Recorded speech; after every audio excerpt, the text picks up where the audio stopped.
right, welcome to the special live stream for the Veterans Day special. And I am just making sure that my audio is working great here. For some reason, that the live stream was not refreshing, and I want to make sure it is working.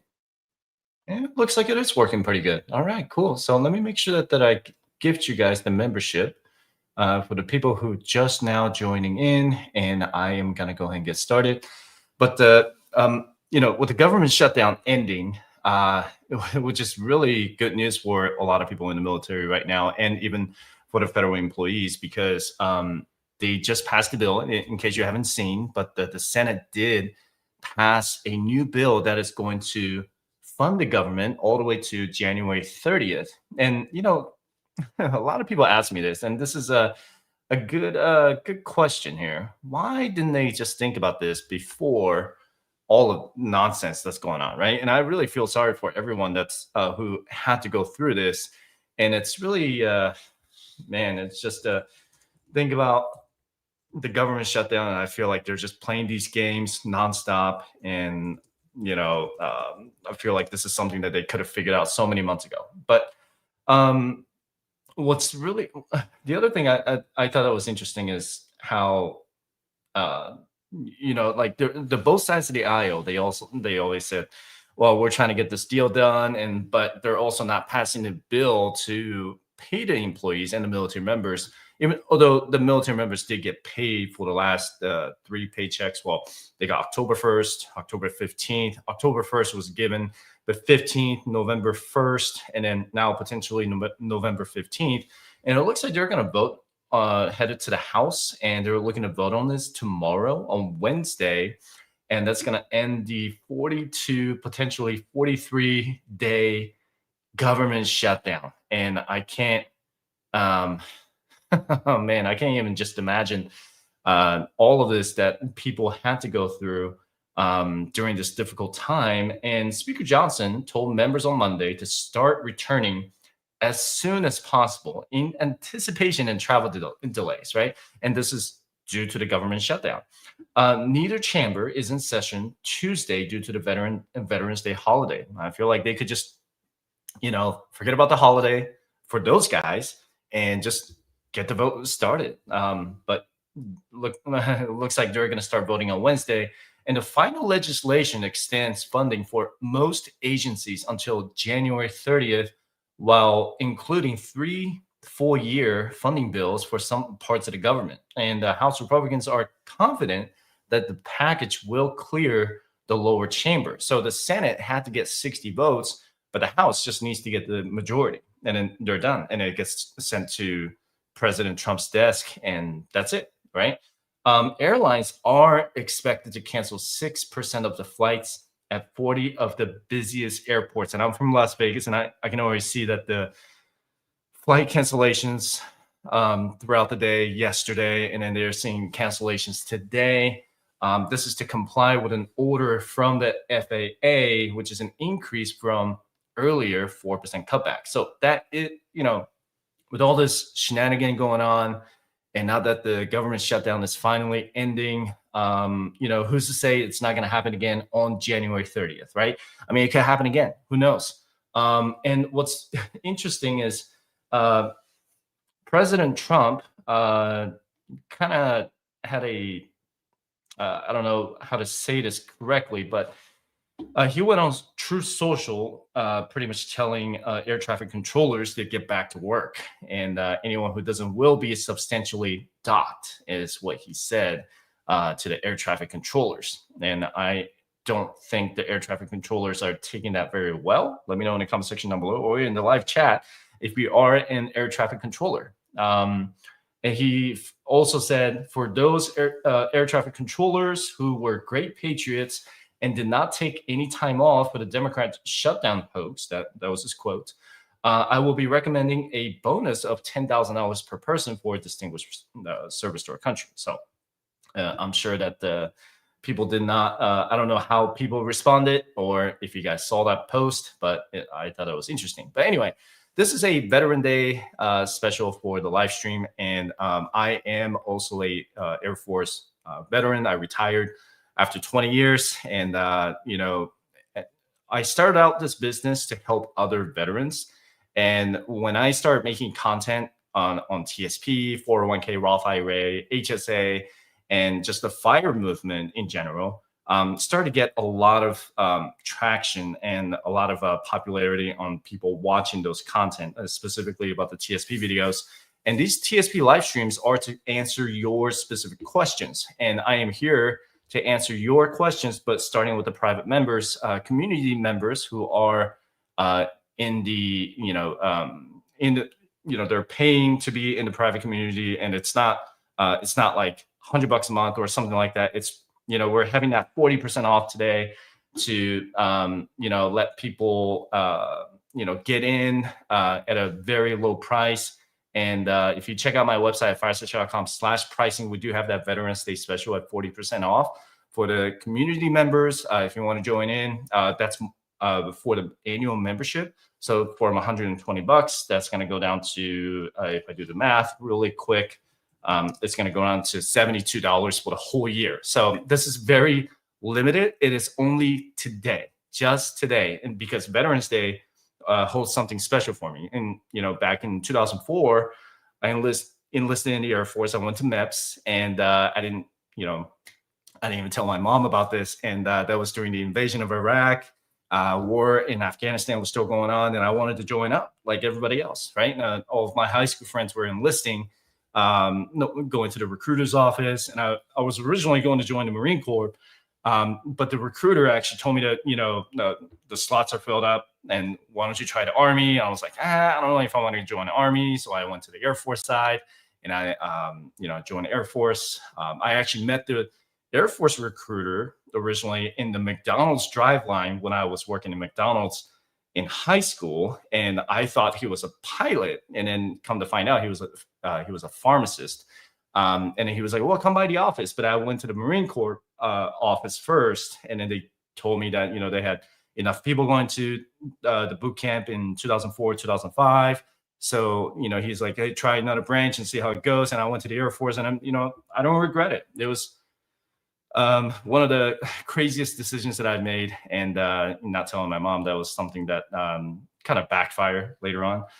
Went to Iraq, went to Afghanistan, went to Kuwait from 2005, 2010, 2011 timeframe. Worked all kinds of jobs, runway repairs and all that stuff. And I got to say, I made probably some of the bestest friends in the military. That was when I was deployed. I'm sure you guys can share the same the stories, similar stories, and when you were a veteran. And it's just one of those things that not something that I can tell a good story about. It's just some of those moments that I can only recreate in my memories, and I still keep in touch with all of my friends from the military. So the bond is really strong. So if anybody asks me, like, should I join the military, I always tell them, you should, if you want to do it. And, if you want to join for the benefits, if you want to, join for experience and stuff like that, you get to travel. I don't know if you want to travel to Iraq or Afghanistan, but not that we're in Afghanistan anymore.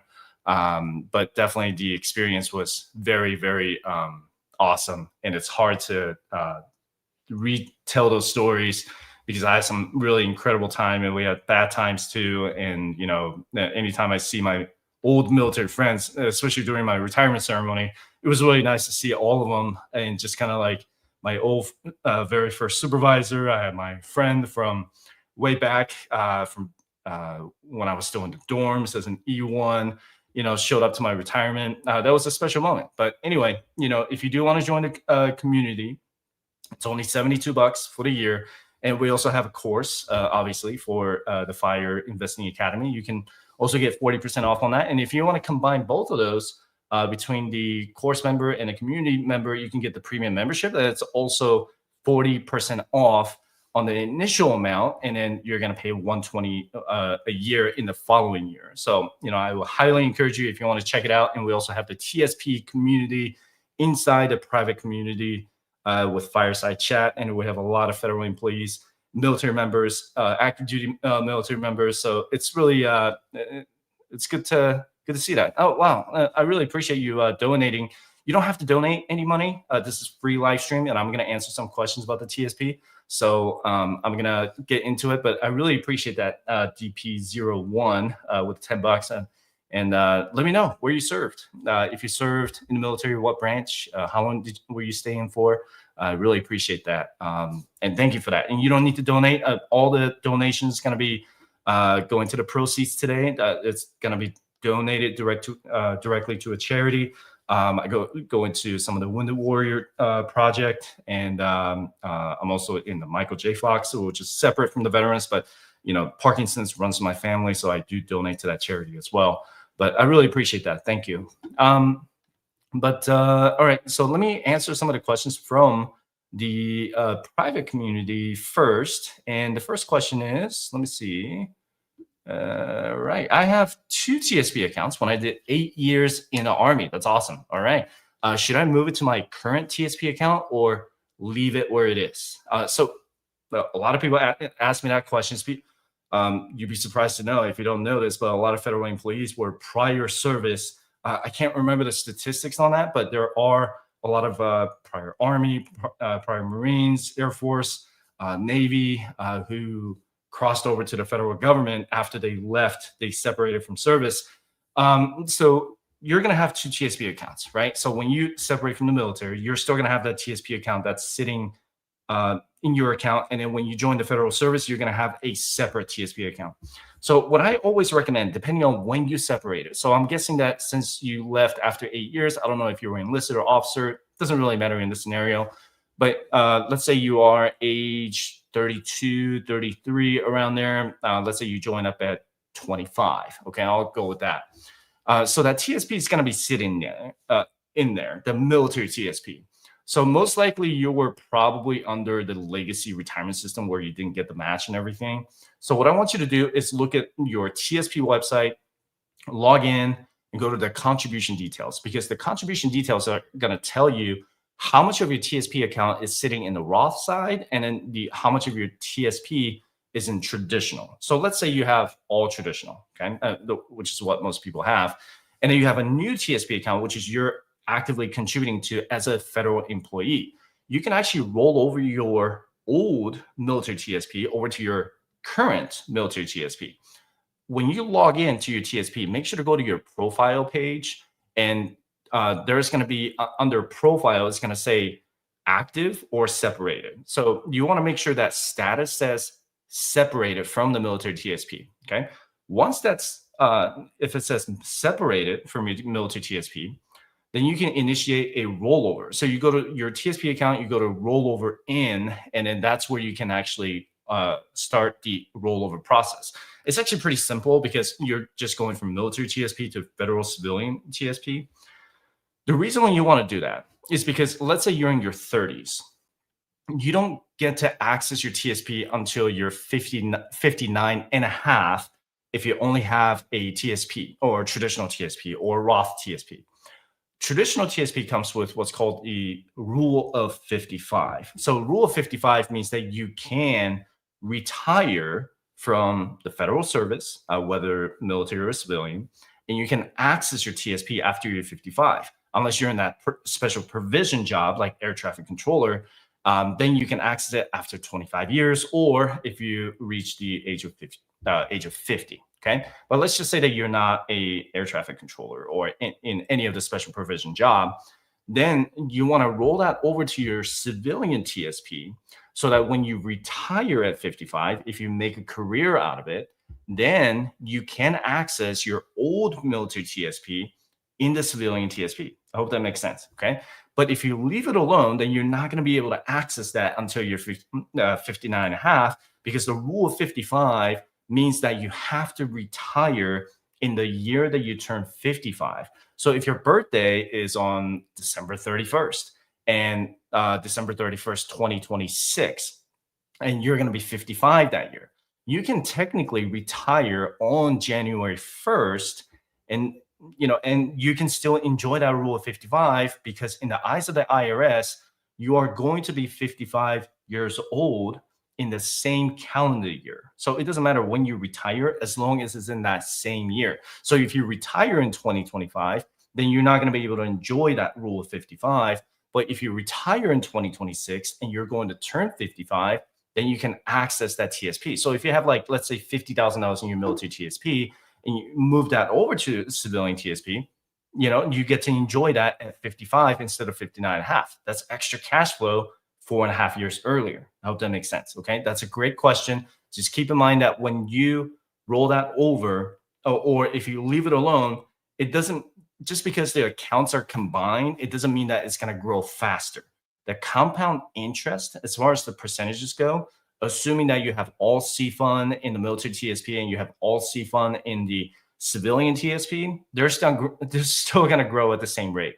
The difference is every time you contribute, when you contribute your money into the civilian TSP, you're buying the share price at the time, on the day that the market closes. So if the TSP closes, and I have the TSP price tracker here, if you're going to buy, let's say at $16.16, and you can go to firesightchat.com/resources, and you can get the TSP price tracker for absolutely free. Okay.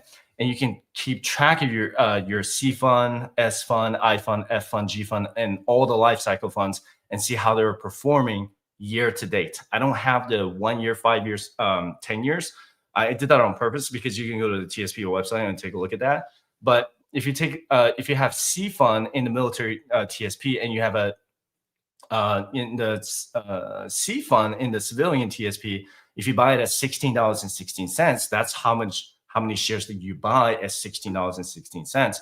And that's why it always either underperforms or outperforms the military TSP, which you don't have any access to anymore because you're not contributing to that anymore, right? I hope that makes sense. So that's why there could be a little bit of a difference. But as far as how much money that you have already invested in the civilian TSP, that's going to grow at the same rate as the military TSP. Okay. I hope that was as clear as mud.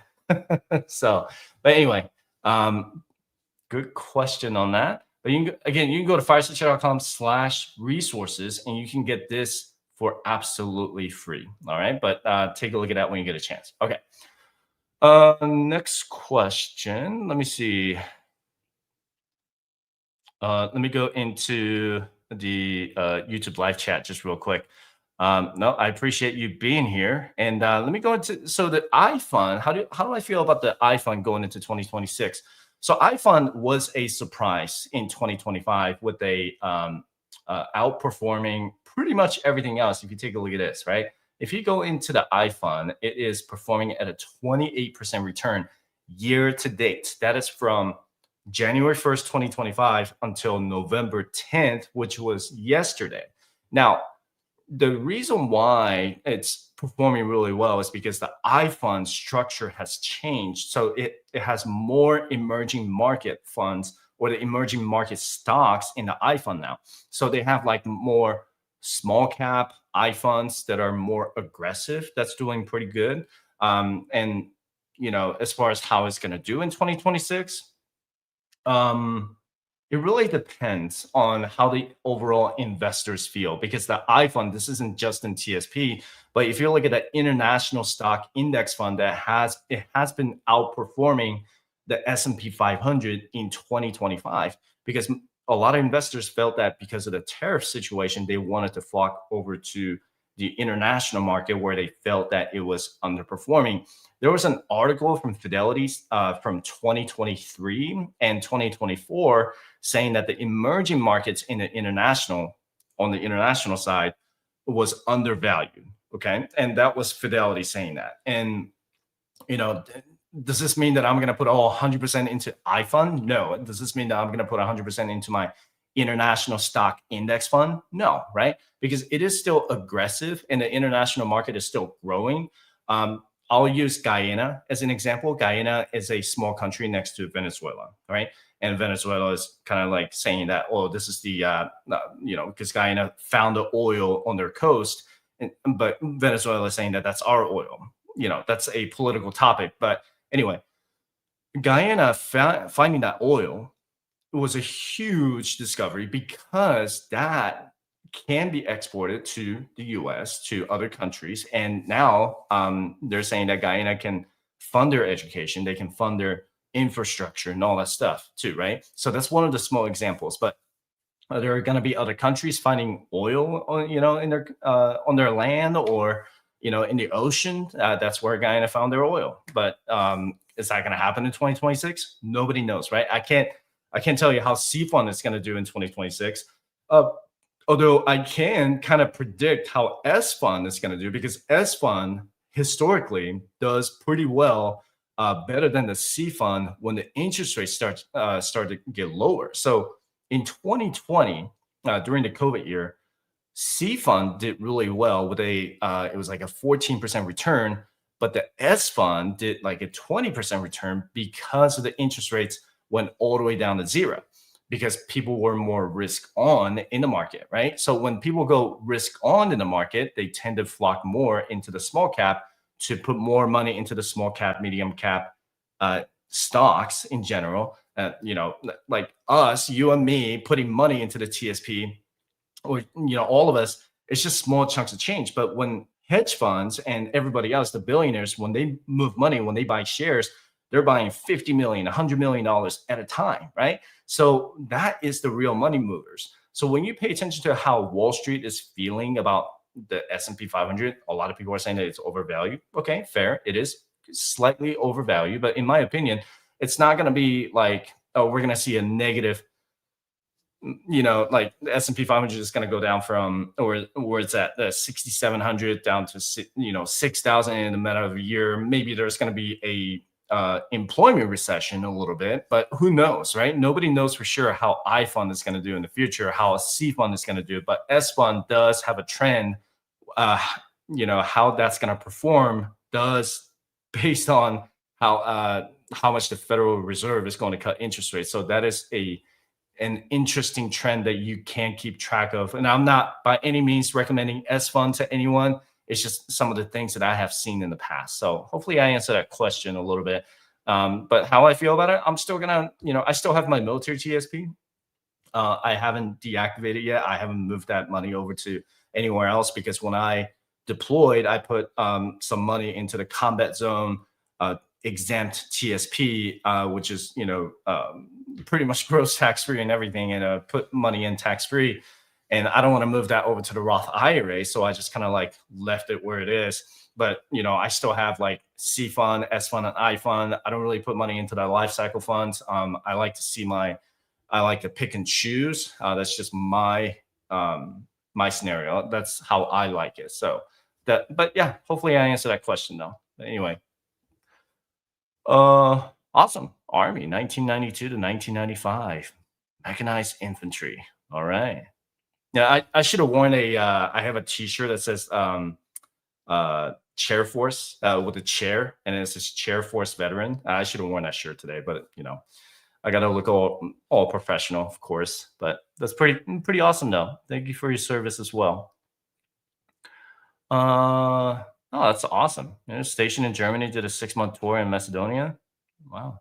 Okay, yeah, the military TSP, it wasn't really widely advertised back then. And even when I joined back in 2004, 2005, my TSP was active, but all of my contributions at the time just went all into G Fund. Let me know in the live chat if you were one of those G Fund victims where your money just left in G Fund for many years. So my money was in G Fund from 2005 all the way to 2011. That's how long I did not know my money was sitting in G Fund. And this is something that's I've been advocating for financial education in the military, and that's really not a thing at all. Even when I go around and just making speeches about the TSP, people are just like, man, I had no idea that I could move money out of my G Fund. I know they're not doing that anymore. When you join now, I know it's automatically defaulted to the life cycle funds, which is way better than the G fund, just sitting in there making like 2 to 3% per year, right? And it's just, man, it's just ridiculous because who benefits from the G fund? The government, because you're letting the government borrow your money. And I let my government borrow my money for 6 years from 2005 to 2011. So, man, yeah, that sucked. But anyway, So, okay, let me go back to the private community here. Okay, so oh, that's a good question. All right. Does it make more sense to put money in Roth TSP? I'm a Navy O3 and I get a $20,000 bonus every year. So you're a Navy lieutenant. I know O3 in the Air Force, Army, Marines, they're captains, but if you're in the Navy, captain is an O6. Correct me if I'm on that. Yeah, that's correct. It is O6 is a captain in the Navy, and a lieutenant in as O3. I'm pretty sure I'm right about that. Yeah, it's been a while since I had to study the Navy ranks since I was stationed when I deployed to Afghanistan. I had to get to know a lot of the Navy guys. But anyway, yeah. So when you look at your Roth TSP, right? Unless you are, and I did this video a long time ago, unless you are an O4 or O5, or if you're an E9 over 30 years of service, it almost always makes sense to put money into the Roth TSP. Because remember, your BAH and BAS are not taxed. Your clothing allowance is not taxed. Your COLA is not taxed, no matter where you're stationed at. The $20,000 bonus does get taxed along with your basic pay. So your tax rates are significantly low. So when you look at when you're in the military, you are only taxed for the basic pay and anything that is incentive. So incentive would be your annual bonus that you're getting right now. So O3, assuming that you've been in for, let's say, how long does it take to make O3? Like 4 years, right? If you make O3 and like let's say you've been in for 7 years or 8 years, and you get that $20,000 bonus, you're still going to be under the 24% marginal tax rate. Now, I don't know your entire tax situation. If you're married to someone who is who's got a PhD and making $300,000 a year, then that could be a different story, right? You got to look at your household tax rates, your marginal tax rate for that situation. So whether you put money into the Roth or traditional, if I'm assuming that if you're single, then it still makes sense to put money in Roth because you're still under about 22% in marginal tax rate. My rule of thumb always is if you're under 25% of marginal tax rate, then putting money into Roth makes sense in the long run. And your age also, you got to put that into consideration too. If you're so far out, right? If you're so far out, let's say you're 25 years from retirement, think about how much money can grow in the Roth and just the Roth TSP alone, right? So you go to firesightchat.com/resources, and I'm going to show you this. And let me share this tab instead. And it has all the free financial independence checklist that you can download for free. You don't have to pay for this. This is absolutely free. But if you go scroll down here, there's a compound interest calculator that you can use for free, okay? So if you put in, let's say you're O3 captain and you're putting in like $800 a month, sorry, let me start with the initial value. It has to be $1. And then you're putting in, let's say $10,000 a year into the TSP. All right. And then with the C fund, I know it's making like 14% return in the last 10 years, but let's be conservative and make it 8%.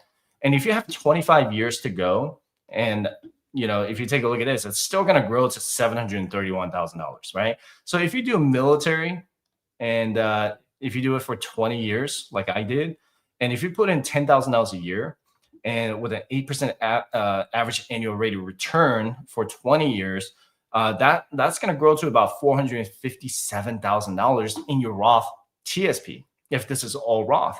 Again, this is tax-free. This is tax-free growth. So the amount of money that you put in is $200,000, right? But the interest that's going to grow is over $257,000. So this money is what you put in.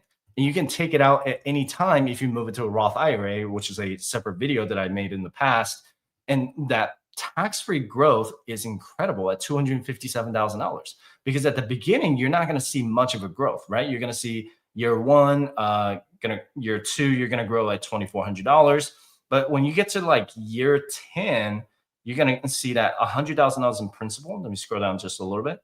And then you're going to see the $44,000 in interest. It's not until your principal hits about $100,000 you're going to see tremendous growth going forward. And then when you hit 20 years, you're going to have your interest outgrowing your principal, which is incredible. That's something that a lot of people don't pay attention to is, I have my Roth TSP and traditional TSP. I want to save money on taxes now so that I don't have to worry about it later.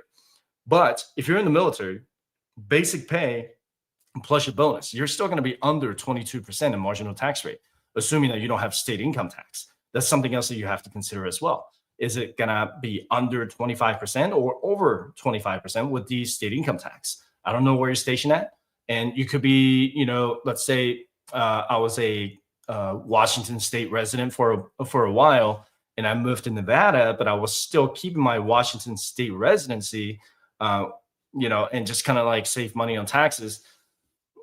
Come to think about it, I probably should have just switched over to Nevada right away because Nevada doesn't have a state income tax. But my marginal tax rate was like 12% as an E5 in the Air Force. That was staff sergeant, right?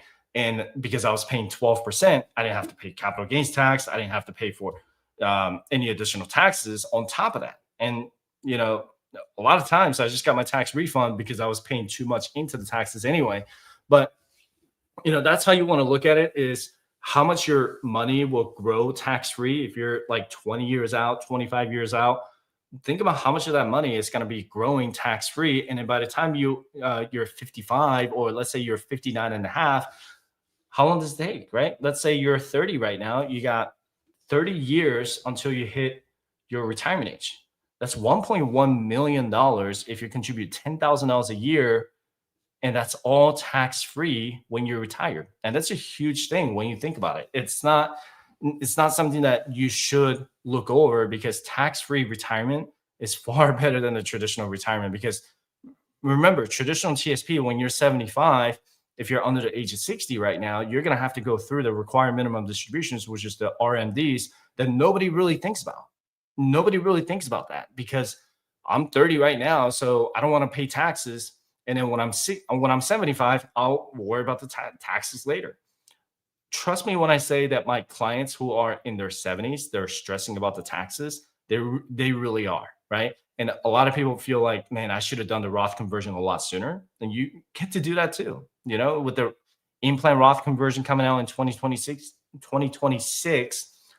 in a few months, you get to do the conversion. And the best time to convert is when you retire early. And I made a video about that as well. But, that's something to really, really think about when you look at your tax rates is, am I under 25% or over 25%? All right. Good question now. Okay. Yep. Okay. So when I separate, do I leave my TSP alone or should I move it to a new 401k? Or does it make sense to put it in my IRA? So it really depends on what you have, right? So if you have a traditional TSP, the first thing you want to find out is if your new 401k comes with a new, rule of 55. Like I would say most veterans would seek a new job even with the military pension or even with the TSP because they can't access their TSP. Like I retired at 39 from the Air Force. I still can't access my military TSP until I'm 59 and a half because I didn't retire at 55. So if I continue to work and I have my solo 401k, which is a separate video, I have a solo 401k as for my business, and I make contributions into it, and I can move my traditional TSP over to my traditional 401k with my business, and I can access that from my traditional 401k. So there's a way to move that over to the 401k, but you want to first find out if you have the rule of 55. Second is how much is your income going to be with the civilian sector? So if you're going to make a really good income, whether in the public sector or private sector, I had the highest income probably from 2017 to 2021 when I switched over from active duty to the reserve, and then I joined the private sector, and I was making like 6 figures, right? But it did not make sense for me to move my traditional TSP, even if I separated. It did not make sense for me to move my traditional TSP over to my IRA because I would have to deal with the backdoor Roth conversion. Now, when it comes to backdoor Roth IRA conversion, you have to keep that traditional IRA balance zero. Otherwise, you're going to end up paying taxes every year. But if you keep that traditional IRA balance zero and you're over the Roth IRA income limits, you can do the backdoor Roth IRA every single year without paying any taxes on it because you're doing the non-deductible contributions. Okay. If you search for backdoor Roth IRA video on my channel, there's a step-by-step tutorial on how it works in 2025. So check that out. So it really depends on your income. Do you have to do the backdoor Roth IRA if you move your TSP over to your IRA? And the other question is, do you have a rule of 55 with the new 401k that you have? Okay. So those are the questions that you want to ask yourself. So I hope that answered the question on that. Oh, good question. So this year I got about $2,000 in TSP employer match. Can I move that to my Roth TSP in 2026? Or does it expire? It does not expire. So I see what you're asking is you got that employer match, which is the 5% contribution match when you contribute 5%. So if I do that, you are making about, let's see, 2,000 divided by 5%. So you're making about $40,000 a year in base pay. So when your income is $40,000, the government's gonna match you at $2,000 a year if you contribute 5%. Okay, so that is gonna be sitting in the traditional TSP forever, basically, if you don't make any conversions. And you always have the choice to make the conversion. You can switch from, you can make that $2,000 and move it to the Roth TSP. But starting in 2026, you can't do that in 2025. You can leave it alone. You can just leave that $2,000 employee match that you got and just leave it be. Okay. And in 2026, you can make that conversion. However, you have to keep in mind that you have to pay taxes on the $2,000 conversion that you did in 2026 for 2027. So it really depends on what your marginal tax rate is. So for $40,000 per year, assuming that that's the only job that you have and you don't have a spouse, and if you're single, then you're at a 12% marginal tax rate, right? So for $2,000, you want to multiply that by 12%, and that's going to be $240 in taxes that you're going to have to pay when you convert that $2,000 over to the Roth TSP, assuming that that's your 12% marginal tax rate. If you're at 22%, because your spouse works, 22% would be $440. So you can make a quarterly payment. You can make the payment when you file your taxes in the following year, and it just kind of depends on what your income is going to be throughout the year. So I hope that makes sense. So no, it does not expire. It's just going to be sitting in your traditional TSP. All right. Okay, let me go back to the chat for a little bit. Let me see. All right, started my TSP account with the Postal Service last November at age 29. All right, I'm putting 15% into the C fund, 100%, plus the 5% employee match. So $640 a month into the account. Will I be a millionaire at 60? Oh, let's take a look. That's a good question by Nathan. And I do have a TSP calculator. And let me pull that up real quick. And this is not free. And I'm going to be very upfront and tell you that this is not free. You have to become a course member, not a community member, but you can go to firesidechat.com/fireinvesting. And this is the TSP calculator that you can use. Okay. So the first thing you want to find out is your TSP contribution details. So in the separate tab, it's going to tell you how to pull up your contribution details. So you have the automatic 1%, which is vested in 3 years. You have your employer match, which is let's say $20,000. This doesn't belong to anybody. It's just for training purposes only. And it's broken down to traditional balance and then your Roth balance, right? And then when you go into the TSP, you want to write down what your traditional balance was at the beginning of 2025, and then what your Roth balance was at the beginning of 2025. Okay. So assuming that you have 10,000 in traditional TSP and you have $25,000 in the Roth TSP, and I don't know what your annual income is. Let's see. I don't think it showed me, but let's say $640 a month. Okay, multiply that by 12. And your age, what? 29. Oh, perfect. I just put an example as 29. And on the right side, if you are putting money in the Roth, are you putting money in the Roth? Okay.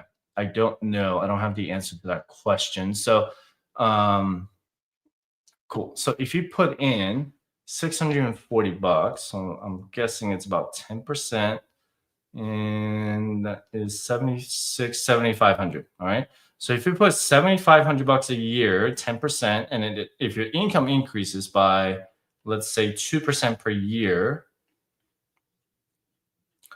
and it tells you how much money you'll have in your Roth TSP. So assuming that's how much money you have, and let's see, 640, 15% with a 5% match, 640 a month into the account. So yeah, by the time you're like 60, assuming that that's how much money you have, that's about $2.1 million tax free. Let me remove that. Let's say you retire at 61. Yeah, you're going to have about $2.2 million on that. That's assuming that it's an 8% average annual rate of return. And you can kind of play with the numbers when you become a course member. And this kind of tells you how much money you're going to have. And you want to make sure that you put your TSP contributions, if you have any tax exempt TSP contributions, or if you have any carryover Roth contributions, you can play with those numbers. And I do encourage people to just sign up for a consultation. You can go to firestarchat.com/consultation. If you're a veteran, you get a 10% off. All you have to do is just show that you're a veteran, DD 214 or whatever. Most of the time, I don't really, I should really fact check people when they use the discount. Dependents, you can't use it, but you have to be a veteran to get that veteran discount. Go to firestarchat.com/consultation to get that 10% off. And when we go through the consultation, what I do is I just look at your TSP contribution details, kind of like this, take a screenshot of it, and then I kind of like project how much money you're going to get. Just remember, just putting, does it mean that you're going to become a millionaire by putting everything into the C fund? We don't know, right? This is an 8% average annual rate of return. But if it's like 14%, it's not going to help you because you don't know it's going to make 14% every single year. Granted, the last 2 years it's performed like 24%, 25%, and this year it's performed like 17% in the C fund alone. It's almost like 72% gain in the last 3 years. But is it going to be 14% return every single year? No, not necessarily, right? We don't know how the future is going to play out, but 14% will be a little bit too much. But you can always kind of play around if it's going to be 7% versus 8%, and it's going to tell you how much money you would approximately have, about 1.6 million if you did 8%, 7% per year, and 8% per year, it would go up to like $2.1 million. So, it really depends on how much you have, which is the beginning balance. This is important for you to fill out right here. And in the course, it actually, I have a tutorial on how to fill this out correctly.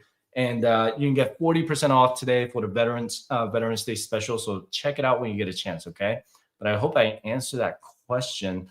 Yeah, you're going to be, if you continue to put 15% in at age 29, yeah, you're going to be sitting very pretty if the market does perform well in the next 30 years. And S&P 500 has performed like about 8% return since 2000. So if you want to look at the average annual rate of return since 2000, it's about 8%.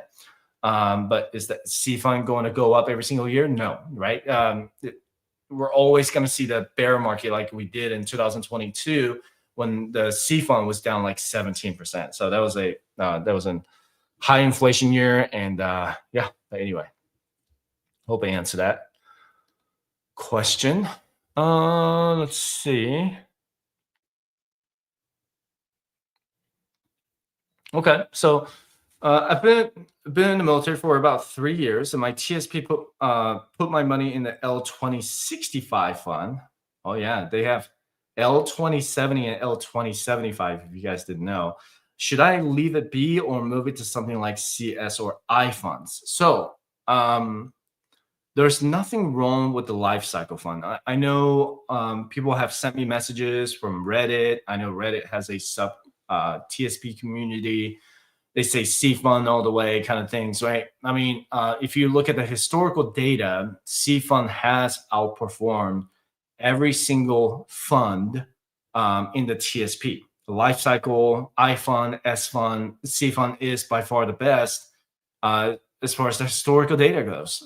However, you have to keep in mind that the C fund is not necessarily going to perform the same, right? And I always look at how the market is performing, and it's okay to diversify. And if you take a look at what L2065 fund has, and let me pull that up real quick.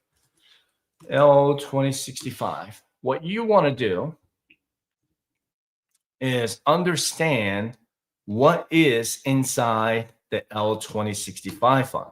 When you look at this, and it's going to tell when you search for L2065 and TSP, you scroll all the way down, it's going to tell you this is what you have. So if you put in $1,000 in the L2065, 1% of that is already in G and F funds, and the rest of it, the 99%, is in the CS and I funds. So that L2065 is more aggressive because you're nowhere near your retirement age, right? So I'm going to assume that you're like 20 years old or something like that. So that's how that's how the TSP L fund is going to perform, is based on 99% stocks and 1% bonds. And when you look at the C fund, it's got like half of it in C fund, almost 13% in S fund, and about 35% in I fund. And if you take a look at the price tracker here, and then if you're just tuning in, you can go to firesightshare.com/resources and get this. L2065 has performed about 20% return this year because half of that is in the C fund, but the other 35% is in the I fund. And I fund has performed almost 29% return this year, right? And that has a huge factor when it comes to the L fund. So when you decide whether you should do L fund or the CS and I funds, I want you to take the time to educate yourself on what those funds are going to do. C fund, S&P 500. I fund, international fund, right? Easy to remember. S fund, small cap. G fund, that's going to be the government funds, and the F fund is the fixed fund, right? Or the long-term bonds and mortgage-backed securities and stuff like that. But take the time to educate yourself on what those funds are supposed to do for you. If you're smart enough to do it, then feel free to do the individual allocations between CSI, G, and F funds. If you don't want to manage it yourself, and if you don't want to do, just have the TSP reallocated for you, just go with the life cycle fund. It's just an invest and forget kind of scenario. So it's awesome though. I'm glad that you're asking this question. I really wish that I would, I had asked these questions when I was 3 years into the military, but I didn't, and my money was stuck in G fund for a while. So yeah, good times. Thanks for the question though. Okay, so let's see. Yeah, at what point does it make sense to reallocate my TSP? Is it if one fund outweighs the other or something else? So, um, you have to think about the strategic allocation. I never recommend people to play with the TSP like trading stocks. That's not what you're trying to do. You're trying to retire with whatever goal that you have. If you're trying to retire with $1 million in your TSP or 2 million, 3 million, whatever that may be. Okay. Now, when you look at your stock allocations or bond allocations, and if you feel like this isn't something that is this is too conservative and it's growing like say 6%, 7%, and you're still 20 years out from your retirement, then you may need to rethink about your allocation strategy. Maybe you have too much into your bonds. Bonds are more for people who are, close to their retirement age, and they're trying to preserve their capital. They're trying to preserve their balance so that they don't go, too aggressive when they're retired. Because when you're retired, you're not going to be able to contribute to your TSP anymore, right? So those are the things that you want to think about. But when you think about the strategic allocation, you have to think, Do I want to stick with what I got with the individual funds? So C, S, and I funds, or G and F funds. How much do I want to put into bonds, and how much do I want to put into stocks? Am I comfortable with 90% stocks and 10% bonds? That's kind of the Warren Buffett style, right? Who are the other financial gurus? Dave Ramsey. He's the guy who always recommends I think like 25% large growth, 25% international, and like a bunch of other stocks. I can't remember. You can always, do it that way too if you want to. I mean, that's really up to you. What I don't want you to think is that I fund is going to perform the same every single year. I don't want you to think that C fund is going to perform the same every single year. That's never the case. Okay.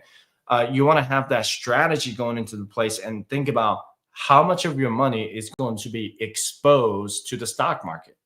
Do I want, let's say you have $10,000 in your TSP.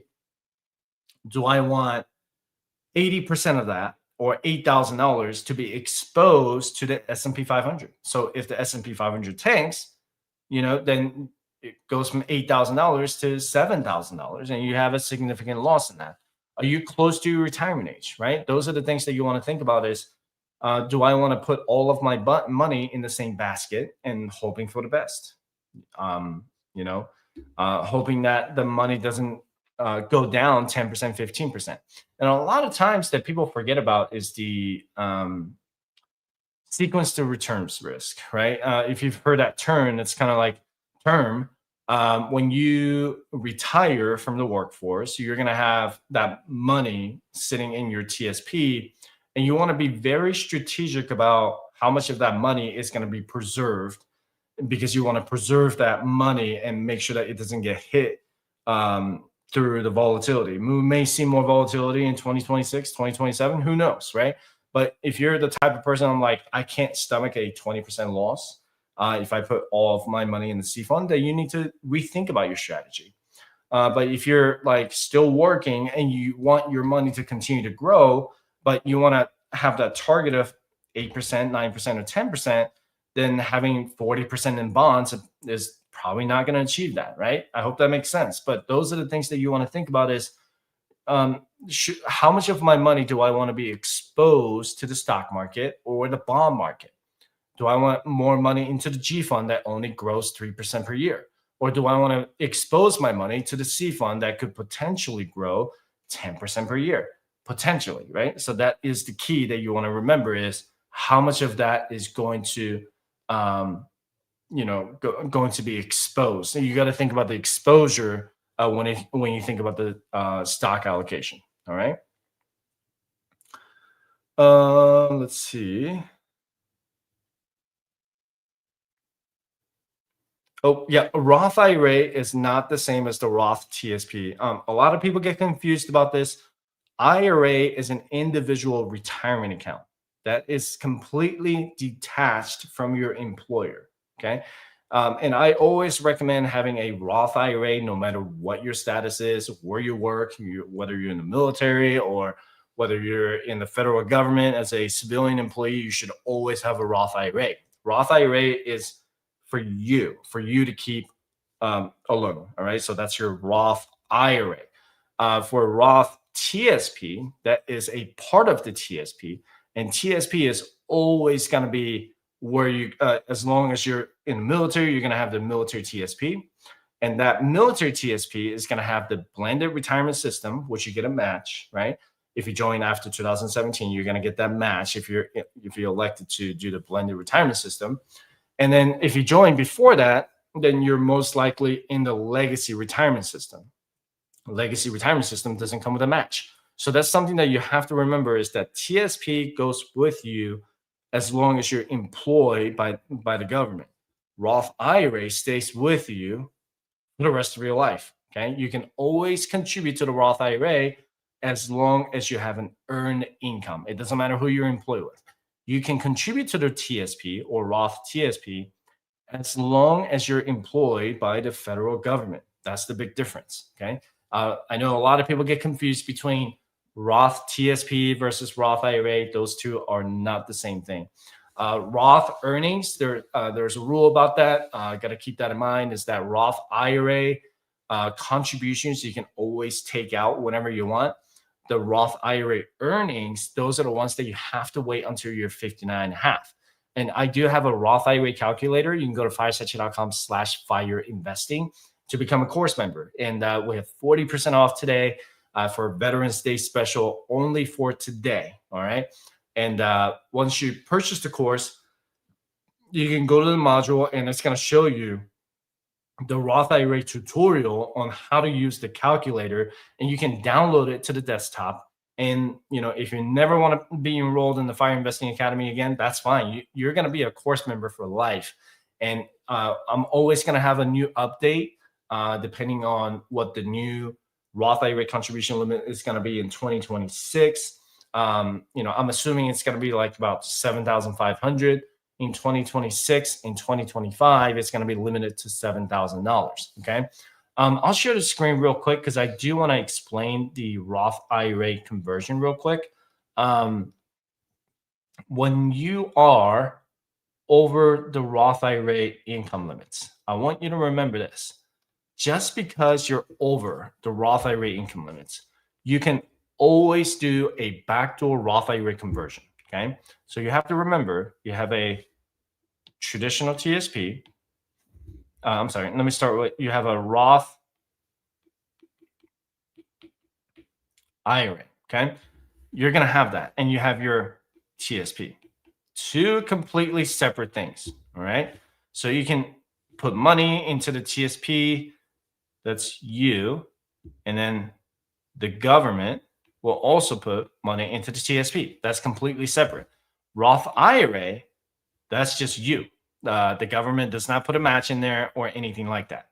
But let's say you're over the Roth IRA income limits, which is like $150,000. I don't have the numbers in front of me, but if you're making $150,000 a year and you're single, or if you're making over $240,000 a year, if you're married, filing taxes jointly, then all you have to do is actually open up a separate traditional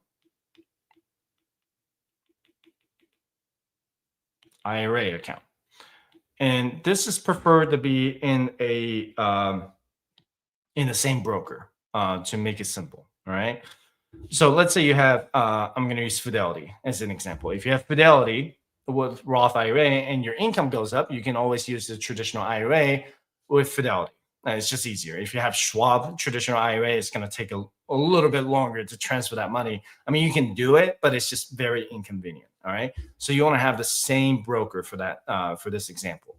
So let's say you make 160K per year. So you cannot contribute directly to the Roth IRA because of the Roth IRA income limits, right? Now, there's a back door for it. When you make over that, instead, you can put that $7,000, which is the contribution limit for 2025, you can move that over to the traditional IRA. And once that money is settled in the traditional IRA, then you can transfer to a Roth IRA. This is also called a non-deductible contribution. So you're basically doing a conversion, but you already pay taxes on this $7,000. So you don't pay taxes again when you do the conversion from traditional IRA to Roth IRA. Excuse my handwriting, but this is how it's going to look. All right. Not great at handwriting. But what you need to watch out for is you want to make sure that the balance in your traditional IRA is zero. This is the key thing, right? You want to make sure that's zero. TSP, again, irrelevant. It doesn't matter if you have $50,000 in your traditional TSP or if you have $100,000 in your traditional TSP. It does not affect the pro rata rate. So this is what happens. And let's say you have $7,000 in your traditional IRA because you rolled it over from, let's say, old 401k from many years ago.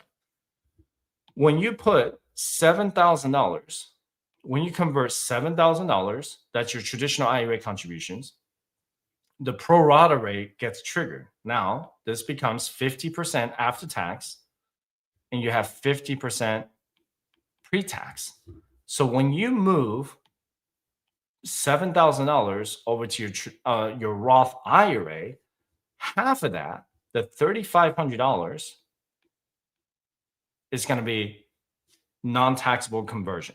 But the other half, because you have $7,000, which is 50% pre-tax, the other half, $3,500, is going to be taxed.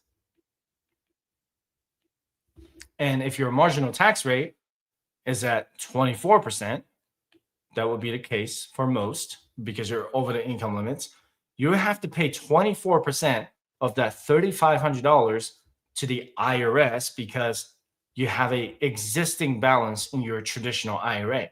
You want to keep that at zero so that $7,000 conversion is going to be completely tax-free. So you want to make sure that you make that happen. Again, traditional TSP, irrelevant how much money you have in there. Traditional IRA, relevant. You want to make sure that balance is at zero when you make the backdoor Roth conversion. Now, what if you are someone who has this balance at $7,000? How do you do it? You can actually move your that $7,000 back to a traditional TSP. So if you have an active traditional TSP, you can actually move your $7,000 back to your traditional TSP and make that balance at zero. Now that $7,000 backdoor conversion becomes zero taxable income. Okay. Was that clear as mud? That was pretty good, right? But it's such a complicated process and it's really unnecessary, in my opinion. I think we should all be able to contribute directly to the Roth IRA, but that's the rule that we got. But take a look at it. And that's one of the most common questions that I get is, what if I have a balance in my traditional TSP? Irrelevant. It's all about how much money you have in your traditional IRA. What if I have two accounts? Does it matter if I have traditional IRA balance in my Fidelity account and I have another rollover IRA in my Schwab account? Yes. You have to account for total traditional IRA balance between, if you have multiple brokers, then you might need to transfer that back to your TSP. Okay. I hope that makes sense. But anyway, I do need to go. I need to travel. I know it's Veterans Day, and I want to make sure that you guys are all aware of the special pricing that we got going on just for today. For today, you get a 40% off for everything that not the private client program. That is going to stay where it's at. But if you want to become a community member, course member, or a premium member, you get 40% off. All right. For the private client program, that price remains the same.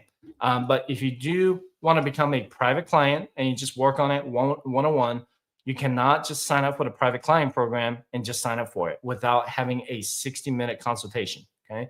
You can go to 60-minute consultation here and go to one-on-one consultation, scroll down, and then you can sign up right here. Okay. And then there's also a veteran discount code. If you are a veteran, you get a 10% off on the consultation on that. So that saves you $19.70 if you want to go over your TSP, go over your finances, go over your FIRE journey, whatever you want it to be. But check it out when you get a chance.